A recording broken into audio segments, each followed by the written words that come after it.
Act 3, Scene 5 features the return of the witches. It's a very short scene, and in this scene, we meet Hecate, or Hecate, they kind of say it both ways, and she is the queen of the witches. And so, one thing that you need to know before we begin is that witch covens are supposed to meet in groups of four. And so they should all have four members. And so at the beginning of this scene, Hecate is upset with the three witches that we've already met because they met without her. She says she was never called to bear her part. And so she's angry that they dared to trade and traffic with Macbeth in her absence.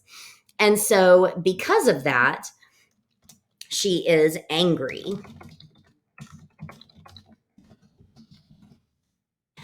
You will notice that this scene features a different rhyme scheme.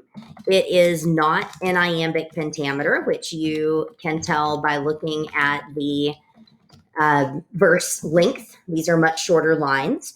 It also is in rhyming couplets. And the witches have a tendency to speak in rhyme if we were to go back and look at their previous scene. And that is because they are, although they're not comic relief, they are kind of there to entertain the groundlings. And so they have more of a sing-songy kind of rhythm. This scene is important because by the end of it, it establishes Macbeth's new tragic flaw. So Macbeth's tragic flaw at the beginning of the play, the first half of the play, was his ambition. We talked about how his ambition led him to pursue being king, even though he loved Duncan and used to be loyal to Duncan. So by the end of this scene, we will find out what his tragic flaw is going to be in the second half of the play. It also sets up the next big witch scene. This one is rather short, but we will see the witches again at the beginning of Act 4 for a much longer scene when Macbeth goes back to meet with them.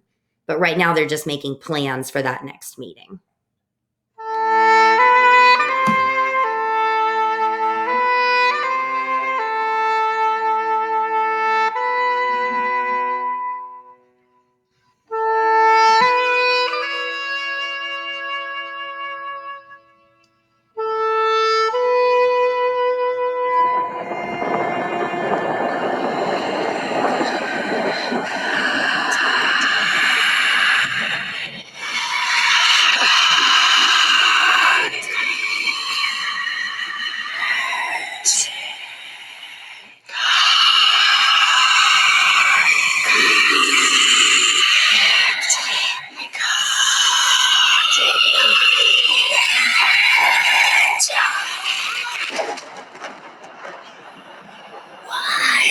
How now, Hecate?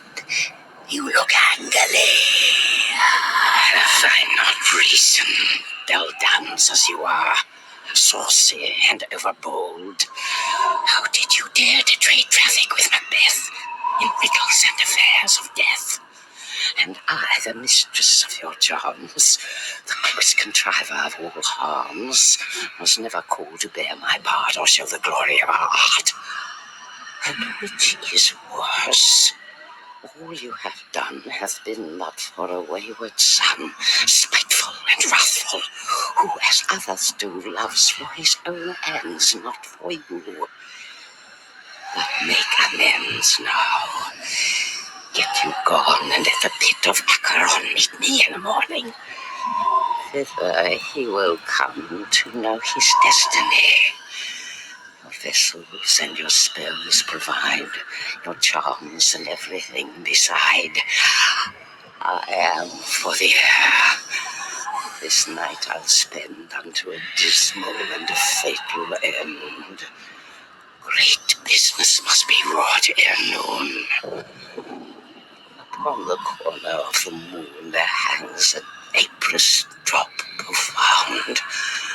And yet voices ere he come to ground, and that, distilled by magic sleights, shall raise such artificial sprites as by the strength of their illusion shall draw him on to his confusion. He shall spurn fate, scorn death, and bear his hopes above wisdom, grace, and fear. And you all know security is mortal's chiefest enemy.